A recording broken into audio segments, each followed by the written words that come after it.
గురుర్బ్రహ్మా గురుర్విష్ణుః గురుదేవో మహేశ్వరః గురు సాక్షాత్ పరబ్రహ్మ తస్మై శ్రీ గురవే నమః.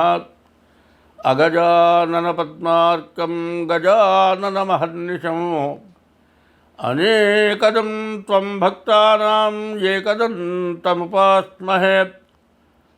శరదిందు వికాసమందహాసాం స్ఫురదిందీవరజోలోచనాభిరామాం అరవింద సమాన సుందరాస్యాం అరవిందాసన సుందరీముపాసే. ప్రక్రాదనారద పరాశర పుండరీకవ్యాసాంబరీష శుకశౌనక భీష్మదాల్భ్యాన్ రుక్మాంగదార్జున వశిష్ఠ విభీషణాదీన్ పుణ్యాని మాన్ పరమభాగవతాన్ స్మరామి. 2024 సెప్టెంబర్ నెల 1వ తారీఖు నుండి 30వ తారీఖు వరకు మాస ఫలితాలు చెప్పుకున్నాం. అయితే ఇదంతా కూడా జాతక భాగం. జాతక భాగంలో రాశి ఫలాలు చెప్పుకుంటున్నాం. ఈ రాశి ఫలాలు ఏమిటాయంటే జన్మ నక్షత్రాన్ని బట్టి రాశి ఫలం వస్తుంది. ప్రతివాళ్ళు తన పేరును బట్టి నాది ఫలానా రాశి అండి అంటున్నారు. ఏదో ఇష్టం వచ్చిన పేరు పెట్టితే అది రాశి కాదు ఒకటి. తర్వాత జన్మ నక్షత్రాన్ని బట్టి వచ్చేదేమో గోచారం, జన్మ లగ్నం పుట్టిన టైంను బట్టి వచ్చేది గ్రహచారం అంటారు. 2 ఉంటాయి.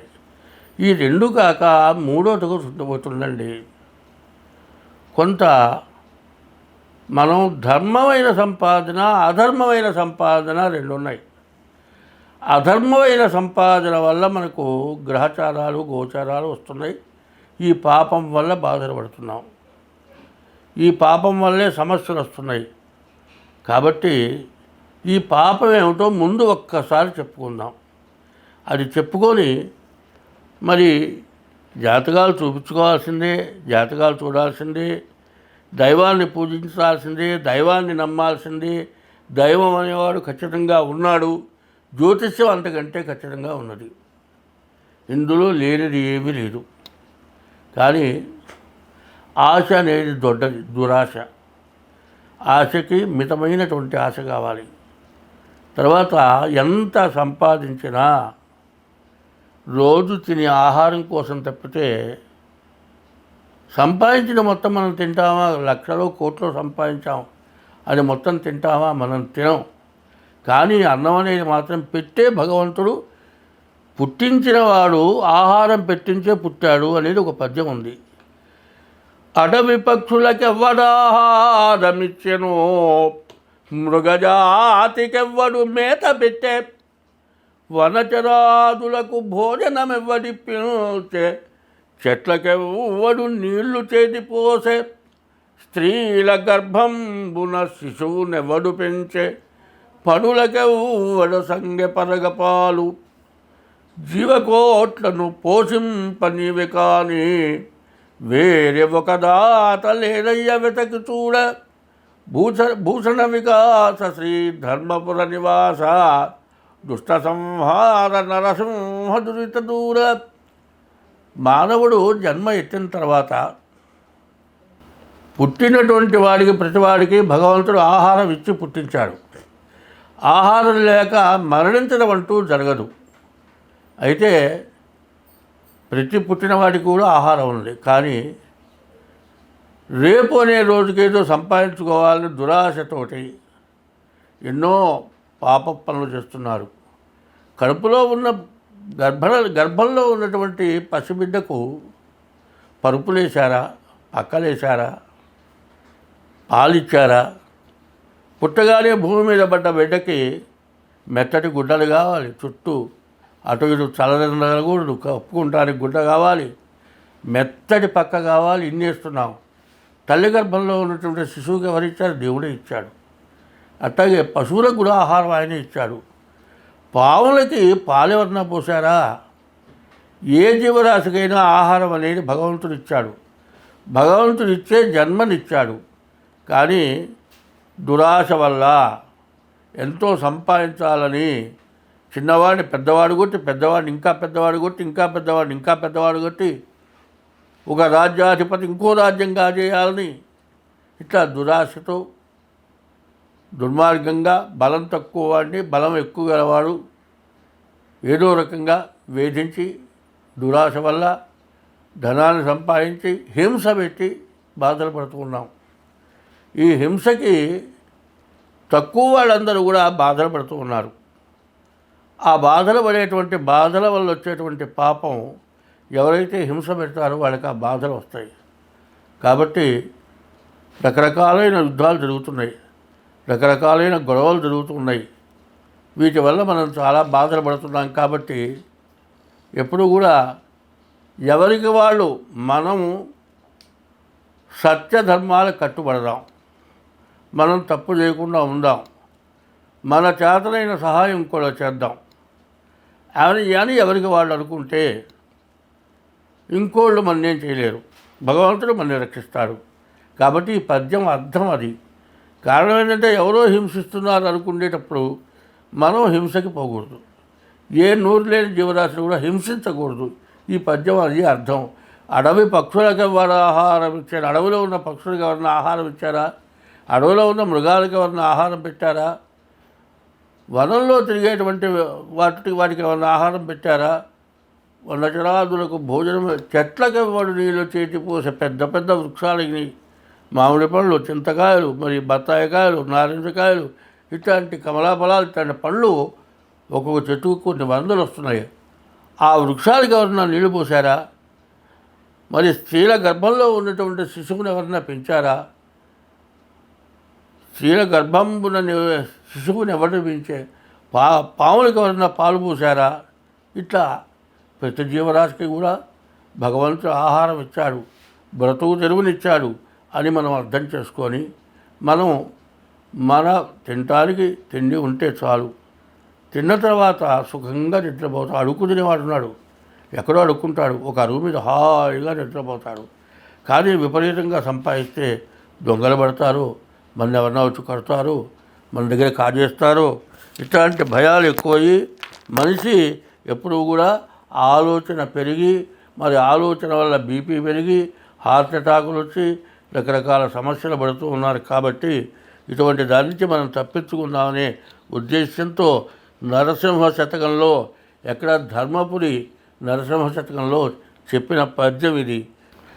2024 సెప్టెంబర్ నెల 1వ తారీఖు దగ్గర నుంచి 30వ తారీఖు వరకు కన్యా రాశి ఫలితాలు.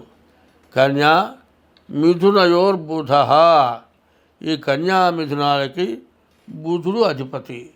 ఈ రాశి వాళ్ళకు కూడా చెప్పాలంటే 4 గ్రహాలు బాగున్నాయి. శని, గురువు, కుజుడు, శుక్రుడు, ఈ 4 గ్రహాలు బాగున్నాయి. బాగుండని గ్రహాలు రాహువు, బుధుడు, రవి, కేతువు, ఈ 4 గ్రహాలు బాగాలేవు. కాబట్టి ఈ రాశి వాళ్ళకి దాదాపు వచ్చే దాంట్లో సగమే మిగులుతుంది, మిగతా సగం అనవసరంగా ఖర్చు అయిపోతుంది. కాబట్టి ప్రతి రాశికి ఇట్లా చెబుతున్నానని మాత్రం అనుకోవద్దు. ఈ సంవత్సరం కష్టపడని, బాధపడని, నష్టపడని మానవుడు ఎవడూ లేడు. ముందు ఏ పని చేయాలన్నా మనశ్శాంతి కావాలి, మనస్సుకి ప్రశాంతత ఉండాలి. ఎప్పుడైతే మనస్సుకి ప్రశాంతత ఉంటుందో అప్పుడే మనం చక్కగా ముందుకు వెళ్ళగలుగుతాము. ప్రశాంతత లేకపోతే ఏం చేస్తాము? మరి కొట్లో ఏదైనా కొనుక్కున్నాం అనుకోండి, రూపాయి అనుకొని 100 రూపాయల కాగితం ఇస్తారు, వాడు చిల్లరివాడు 99 రూపాయలు దండగవుతుంది. ముందు ఎవరికైనా ప్రశాంతత లోభించింది, ఇంట్లో సమస్యలు, ఇంట్లో ముందు కుటుంబం అంతా కూడా మంచిగా ఒకళ్ళతో ఒకళ్ళు సన్నిహితంగా ఉండాలి. అటువంటిది లేకుండా ఎక్కడైనా సమస్యలు వచ్చినట్లయితే మన గ్రహస్థితి బాగుండలేదు అని తెలుసుకోవాలి. శని వల్ల మంచి లాభదాయకంగా ఉంది. గురువు, కుజుడు. గురువు వల్ల విద్య, ఉద్యోగం, వ్యాపారం. కుజుడు వల్ల వ్యవసాయదారులో బాగుంది.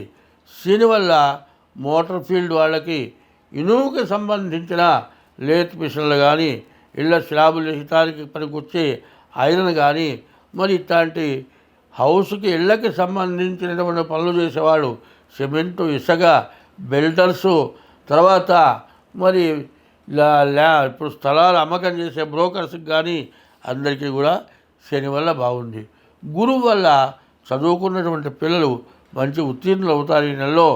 తర్వాత విదేశాలకు వెళ్ళాలంటే మంచి అవకాశం, పాస్పోర్ట్ దొరుకుతుంది, విదేశాలకు వెళ్ళటానికి అవకాశం వస్తుంది. కుజుడు వల్ల మరి డబ్బు నిల్వ చేరుతుంది. ఆ నిల్వ చేరిన డబ్బుని ఏదైనా తగిన వస్తువు, ఎందుకంటే ఫ్యాన్స్ ఐటమ్లు, సోఫాలు, కుర్చీలు ఇట్లాంటివి కాదు, బంగారం ఇల్లు వాకిలో కొనుక్కోవాలి. ఇల్లు కొనుక్కోలేము, కనీసం బంగారం కొనుక్కోవాలి. అంటే ఏ రోజైనా విలువ కలిగినటువంటి వస్తువులు కొనుక్కుంటే మనకి ఎప్పుడు కూడా బాగుంటుంది. కాబట్టి ఈ రాశి వాళ్ళకి మరి రావుకి 18,000 జపం చేయించుకొని మినుగులు దానం చేయాలి. బుధుడికి 17,000 జపం చేయించుకొని పెసలు దానం చేయాలి. రవికి 6,000 జపం చేయించుకొని గోధుమలు దానం ఇవ్వాలి. కేతువుకి 7,000 జపం చేయించుకొని ఉలవలు దానం ఇవ్వాలి. ఇట్లా చేయటం వల్ల మీకు అన్ని విధాలా కలిసి వస్తుంది. ప్రతి వాళ్ళకి మళ్ళీ మళ్ళీ చెబుతూ ఉన్నాను, మీ పిలిచే పేరు వల్ల గోచారం కాదు. చాలామంది ఏం చేస్తున్నారు, పూర్వం పెద్దవాళ్ళు పుట్టిన తారీఖు, నెల, సంవత్సరం, టైము రాసి పెట్టిన వాళ్ళే ఎక్కువ మనకు కనపడుతున్నారు. వాళ్ళు పిలిచే పేరును బట్టి గోచారం అనుకుంటున్నారు, అది కాదు. అట్లా లేనప్పుడు ఎట్లాగండి అంటే మీ సాముద్రికం ద్వారా మీ జాతకం చూపించుకోండి. ఇంకా ఇది కాక మీ సంతానం డేట్ ఆఫ్ బర్త్, మీ హస్త సాముద్రికం ద్వారా మీ జాతకం పూర్తిగా తేలుతుంది. ఇట్లా జాతకం చూపించుకొని ప్రవర్తించండి. ప్రతిదానికి కూడా అండి, మనం ఏ పని చేయాలన్నా కూడా దానికి బాగా ఆలోచించి చేయాలి. ఆలోచనతో కూడుకొని ఈ సంవత్సరం ప్రవర్తించాలి.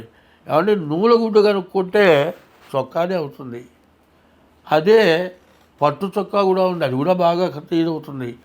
ఈ రోజుల్లో నూలుగుడ్డితే దొరికితే చాలు, వేళకి ఏ పచ్చడి వేసుకొని అన్నం తింటే చాలు అనేటువంటి తృప్తి పడాలి. ఉన్న రోజున మరి భోగాలకు పోయి లేని రోజున ఫస్ట్ పడుకుండే పరిస్థితి రాకుండా ఉండాలి అంటే ముందు జాగ్రత్త చాలా అవసరం. ఈ రాశి వాళ్ళు రాహుకి మినువులు, కుజుడికి కందులు, బుధుడికి పెసలు, కేతువుకి ఉలవలు, రవికి గోధుమలు ఇవి దానం ఇవ్వటం, ప్రతిరోజు కూడా శివాలయానికి వెళ్ళి శివుడికి ప్రదక్షిణ చేయటం. శని వల్ల మీరు ఏ పని చేసినా బాగుంటుంది. గురువు వల్ల విద్యా ఉద్యోగం జరుగుతుంది. కుజుడు వల్ల వివాహం ఎప్పటి నుంచో కాని వాళ్ళకి వివాహం అవడానికి అవకాశం ఉంది. శుక్రుడు వల్ల కూడా వివాహం అవడానికి అవకాశం ఉంది. కానీ కాలసర్పదోషం ఈ రాశుల వాళ్ళకి కనపడుతుంది. ఈ కాలసర్పదోషం ఉన్నట్లయితే జాతకం చూపించుకొని జాతక రీత్యా వివాహం చేసుకోవటం చాలా మంచిది. కాబట్టి మీ జాతక రీత్యానే మీరు ఆలోచన చేయటం చాలా మంచిది. స్వస్తి.